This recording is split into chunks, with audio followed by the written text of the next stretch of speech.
In August 2025, the United States of America designated Baloch Liberation Army and its suicide squad, Majid Brigade, as a terrorist organization. So such moves and such developments basically reflects that Pakistan's position on terrorism is gaining currency, it's gaining international acceptance. Recently, Pakistani Prime Minister Shehbaz Sharif was pretty vocal, and it was the first time that Pakistani Prime Minister went public to ask Taliban either to choose between Pakistan government or TTP.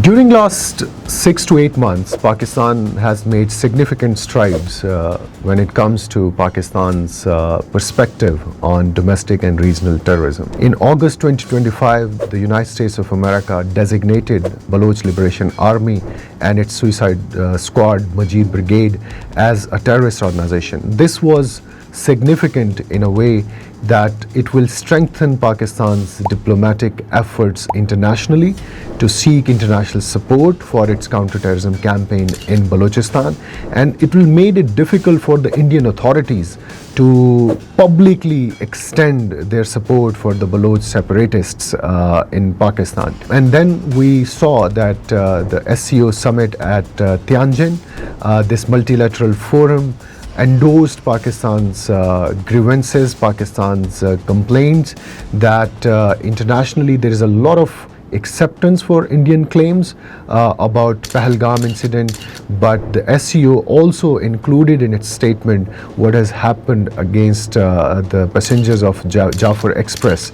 So that endorsement also speaks volumes about the growing acceptability of Pakistan's position on domestic terrorism. And subsequent to that summit in Tianjin, SCO assigned Pakistan as the chair of regional anti-terrorism structure RATS, which is the anti-terrorism body of this influential forum.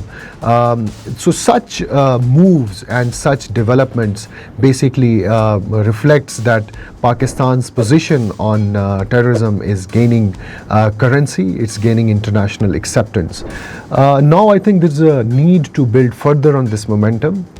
Pakistan has to create international stakes in Balochistan, and there have been some moves in that direction. For instance, until a few years ago, the investment landscape in Balochistan was solely dominated by the Chinese investment, the Chinese companies. Chinese, of course, are Pakistan's long-term strategic partners, but gradually there have been efforts by Islamabad to bring and invite other investors and companies, such as we are seeing Australians going a big way into the mining sectors. Canadian firms are there.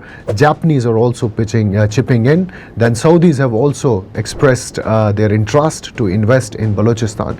So as soon as Pakistan build these international stakes, it will complement Pakistan's counterterrorism campaign, because it's been observed that India sometimes try to label Pakistan's counterterrorism campaign as repression of human rights, but with these international players coming and investing in Balochistan, this will endorse and validate Pakistan's efforts to combat insurgency and terrorism in that province.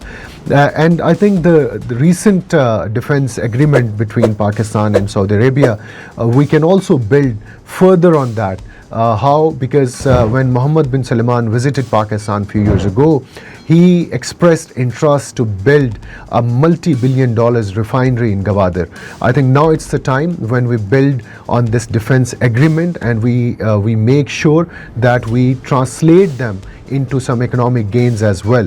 And if Saudis are able to bring that multi-billions dollars investment in Gwadar, I think that will bode well not only for the peoples of Balochistan, because it will create a lot of economic opportunities there, but it will also validate, it will also help Pakistan to gain international diplomatic support for its efforts to pacify the separatist wave in Balochistan province. One major reason that Balochistan is there is this resurgence of violence in Balochistan by the ethno-nationalist insurgents is the instability and chaos in Afghanistan.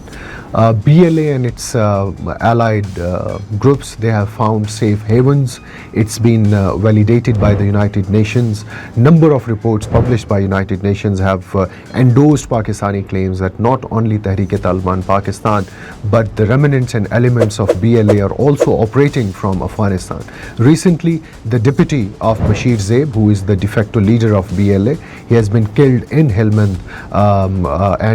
Again, this was not for the first time that a top commander of BLA has been targeted in Afghanistan. Previously, Aslam Achu, who was the founder of Majid Brigade, who actually introduced the suicide bombings in the Baloch insurgency, he was also killed in his safe house in Kandahar a few years ago. So these evidences, they lend a lot of credence to Pakistan claims that Afghan government is perhaps either complacent or unwilling to act against the terrorists who are targeting innocent Pakistanis. So when Pakistan participates in UNGA, it is very important that Pakistan's concerns with regards to terrorist safe sanctuaries in Afghanistan are raised there. Recently, Pakistani Prime Minister Shehbaz Sharif was pretty vocal, and it was first time that Pakistani Prime Minister went public to ask Taliban either to choose between Pakistan government or TTP. This statement by the Prime Minister reflected that our patience with regards to Afghan Taliban's inaction against anti-Pakistan terrorists, our patience is running thin, and Afghan Taliban would actually have to choose between the government of Pakistan, the people of Pakistan, and these terrorist organizations.